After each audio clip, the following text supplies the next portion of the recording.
Hello, my name's Natalie. I'm here today with Gabriella and we're from H&H Chevrolet and Cadillac.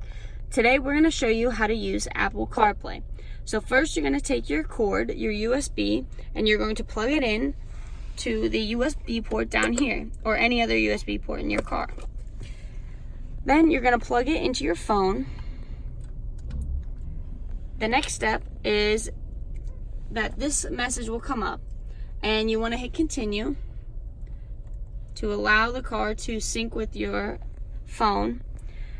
And then now you want to click on the allow button. This message comes up that says allow Apple CarPlay to use your phone when it's locked, and you want to hit allow. That way the whole time you're in the car it'll show on your phone.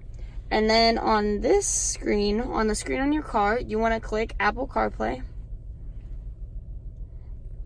And now it has brought up all your apps onto the car. So instead of having to open your phone and use the apps, you can just click on the apps on your phone. So for example, if you want to go to Maps,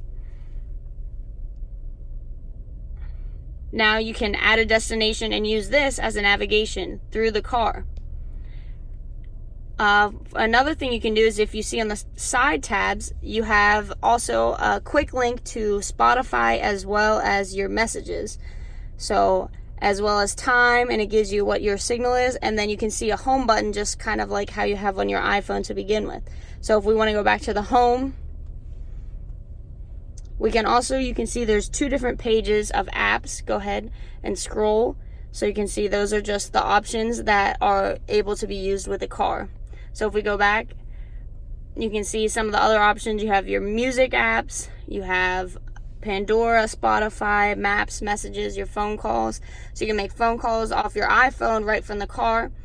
And this feature is very nice that you don't have to be looking at your phone. You just pull your phone right up onto your car screen. Thank you.